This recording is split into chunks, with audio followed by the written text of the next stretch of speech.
Ahmedabad plane crash બાદ સિવિલમાં ભારે ભીડ જોવા મળી રહી છે। ડીએનએ સેમ્પલ મેચ થતા મૃતદેહો પરિવારજનોને સોંપવામાં આવી રહ્યા છે। રાતભર અમદાવાદમાં મૃતદેહ સોંપવાની કામગીરી ચાલુ રહી। અત્યાર સુધી 12 મૃતદેહ સોંપાયા છે તો 31 મૃતકોના ડીએનએ મેચ થયા છે। પરિવારજનોને સિવિલમાંથી ફોન આવે છે પછી જ આવવા વિનંતી કરવામાં આવી છે। અમારા તરફથી કોઈ પણ નાણાકીય લેવડ દેવડ થતી નથી। આ સાથે જ પૂર્વ મુખ્યમંત્રી વિજય રૂપાણીના ડીએનએ મેચ થવાની પ્રોસેસ હજુ ચાલુ છે। ઉદયપુર, બરોડા, ખેડા, વિસનગર, અમદાવાદના પરિવારજનોને મૃતદેહ આપવામાં આવ્યા છે।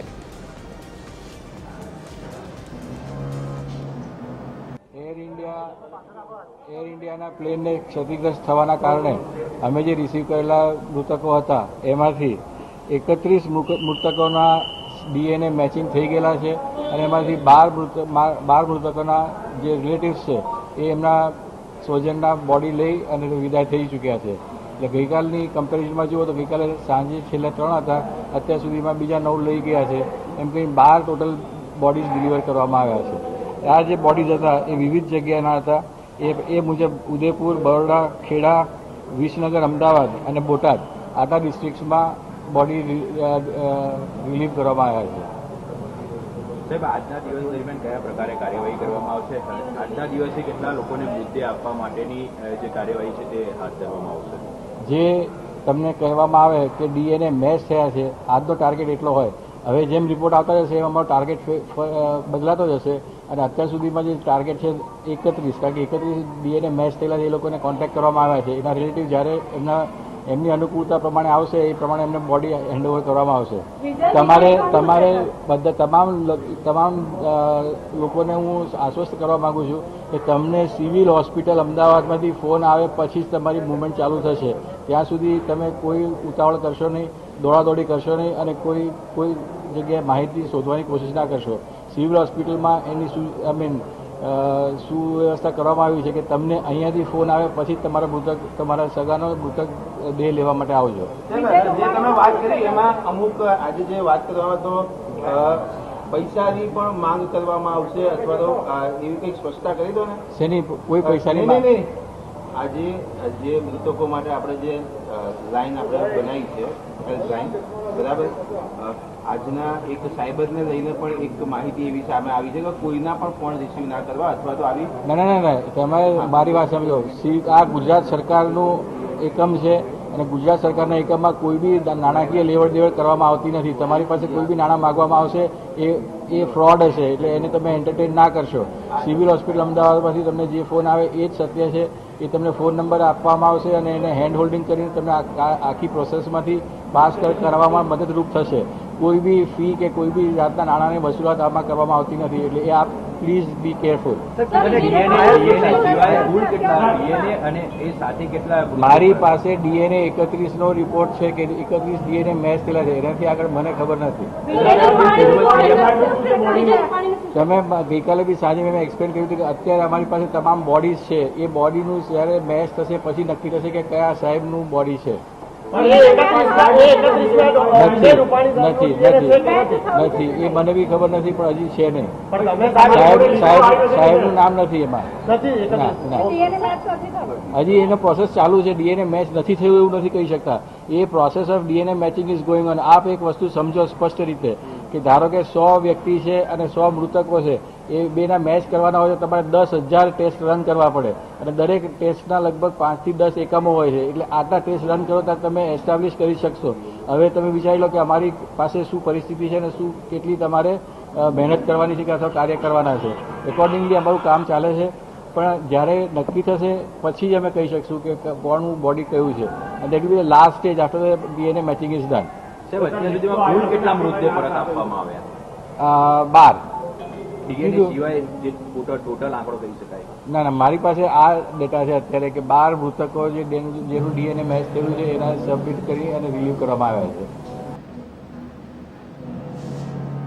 તો આજ મુદ્દે વધુ જાણકારી સાથે સંવાદદાતા ભાવેશસિંહ રાજપૂત આપણી સાથે લાઈવ જોડાઈ ગયા છે। જે ભાવેશ, જેમ ડીએનએ સેમ્પલ મેચ થઈ રહ્યા છે તેમ તેમના પરિવારજનોને મૃતદેહ સોંપવાની કામગીરી કરવામાં આવી રહી છે। ધરતી વાત કરવામાં આવે તો પ્લેન ક્રેશની દુર્ઘટના બાદ અત્યારે હાલ આપણે જો વાત કરીએ તો સિવિલ હોસ્પિટલમાં છે તે પરિવારજનોનો જમાવડો જોવા મળી રહ્યો છે. કારણ છે કે સિવિલ હોસ્પિટલ દ્વારા એક એક કરીને પરિવારજનોને જાણ કરવામાં આવી રહી છે.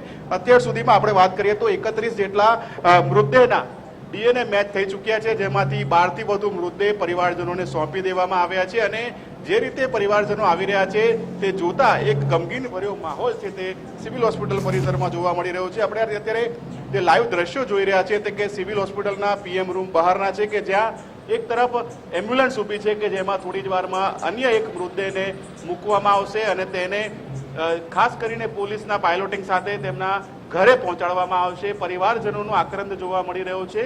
રાજસ્થાનની જે ખુશ્બુ રાજપુરોહિત નામની યુવતી હતી કે જે જાન્યુઆરીમાં તેના લગ્ન થયા હતા અને તે પોતાના પતિ સાથે સેટલ થવા માટે લંડન જઈ રહી હતી અને તેનું પણ આ પ્લેન અકસ્માતમાં નિધન થયું અને તેના કારણે તેમના પરિવારજનો છે અત્યારે અહીંયા આવી પહોંચ્યા છે. કારણ કે સિવિલ હોસ્પિટલ દ્વારા તેમના પરિવારને જાણ કરવામાં આવી છે કે તેના ડીએનએ મેચ થઈ ચૂક્યા છે અને તેમના મૃતદેહને લેવા માટે પરિવારજનો આવ્યા છે. તેમના પિતામાં જે રીતે આક્રંદ જોવા મળ્યો હતો, અત્યારે હાલ પણ સિવિલ હોસ્પિટલમાં ચારે તરફ પરિવારજનો એક જ રાહ જોઈ રહ્યા છે કે ક્યારે તેમના પરિવારજનોના મૃતદેહ માટે સિવિલ હોસ્પિટલમાંથી ફોન આવે. અને અત્યારે હાલ આપણે જો આંકડાકીય વાત કરીએ તો 31 જેટલા ડીએનએ મેચ થઈ ચૂક્યા છે અને 12થી વધુ મૃતદેહ તેમના પરિવારજનોને સુપરત કરવામાં આવ્યા છે, જેમાં અમદાવાદના નિકોલમાં રહેતા પતિ પત્ની હોય કે પછી ઠાસરાના મહિલા હોય, આ તમામ જે મૃતદેહ છે તેમને સોંપવામાં આવી રહ્યા છે.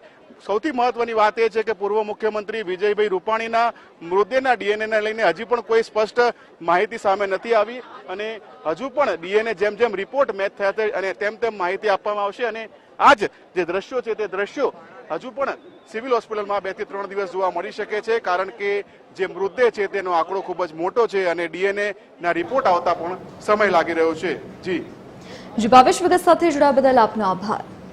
તો ડીએનએ મેચ કરવાની કામગીરી કરવામાં આવી રહી છે. અત્યાર સુધી કેટલાક મૃતદેહ તેમના પરિવારને સોંપવામાં આવ્યા છે. તો અત્યાર સુધી 35 જેવા મૃતદેહોની તપાસ થઈ ગઈ છે. ડીએનએ સેમ્પલ મેચ થતાં જ મૃતદેહો તેમના પરિવારને સોંપવાની કામગીરી હાલ હાથ ધરવામાં આવી છે. તો રાતભર અમદાવાદમાં મૃતદેહ સોંપવાની કામગીરી ચાલુ રહી. તો અત્યાર સુધી 12 મૃતદેહ સોંપવામાં આવ્યા છે. તો 31 મૃતકોના ડીએનએ સેમ્પલ મેચ થયા છે. તો સિવિલ હોસ્પિટલમાં ડીએનએ સેમ્પલ લેવાની કામગીરી પણ પૂર્ણ થઈ ચૂકી છે. તો વધુ જાણકારી સાથે સંવાદદાતા મૌલિક ઉપાધ્યાય સિવિલ હોસ્પિટલથી લાઈવ જોડાઈ ગયા છે. જે મૌલિક, ડીએનએ સેમ્પલ જે લેવાની કામગીરી હતી તે પૂર્ણ થઈ ગઈ છે અને જેમ જેમ ડીએનએ સેમ્પલ મેચ થઈ રહ્યા છે તેમ તેમ તેમના પરિવારજનોને તેમની જે ડેડ બોડી છે તે સોંપવાની કામગીરી કરવામાં આવી રહી છે. અહીંયા મૃતદેહ આવ્યા હતા, તેમના ડીએનએ સેમ્પલ છે તે લેવામાં આવ્યા હતા અને ત્યારબાદ તેઓના જે પરિવારજનો હતા તેમના ડીએનએ સેમ્પલ લેવામાં આવ્યા હતા. 2 દિવસ સુધી આ પ્રોસેસ છે તે ચાલી હતી. ગત રાત સુધીમાં મોટા ભાગના જે પરિવારજનો છે તેમના ડીએનએ સેમ્પલ લેવાની કામગીરી પૂર્ણ થઈ ચૂકી હતી. માત્ર એક બ્રિટિશ નાગરિક અને માફ કરશો 3 બ્રિટિશ નાગરિક અને એક ભારતીય નાગરિક છે તેમના ડીએનએ ટેસ્ટ છે તે લેવાના બાકી હતા. એટલે તેમના પરિવારજનો છે તેમના ડીએનએ ટેસ્ટ લેવાના બાકી હતા. પરંતુ આજ બપોર સુધીમાં આ 4 લોકો છે, જે 4 પરિવારજનો છે તેમના પણ ડીએનએ લેવાની કામગીરી છે તે પૂર્ણ કરવામાં આવશે. એટલે જે પરિવારજનોના ડીએનએ ટેસ્ટ લેવાની કામગીરી છે તે પૂર્ણ કરવામાં આવી છે. હવે જે મૃતદેહો છે તેમની સાથે જે પરિવારજનોના ડીએનએ મેચ થાય છે તેવા લોકો છે તેમની ઓળખ કરાવવામાં આવે છે ને ત્યારબાદ જે ડીએનએ મેચ થયેલા હોય તેવા પરિવારજનોને મૃતદેહ સોંપવાની જે કામગીરી છે તે કરવામાં આવી રહી છે સિવિલ હોસ્પિટલ ખાતે.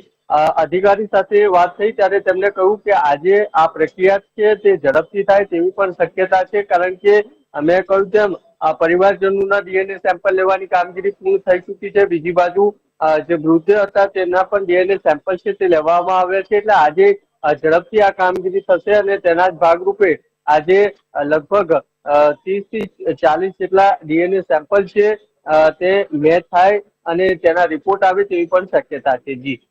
જી મૌલિક, વિગત સાથે જોડાવા બદલ આપનો આભાર. તો ડીએનએ સેમ્પલ લેવાની કામગીરી લગભગ પૂર્ણ થઈ ગઈ છે. માત્ર 3 બ્રિટિશ અને 1 ભારતીય નાગરિકના ડીએનએ સેમ્પલ લેવાના બાકી છે.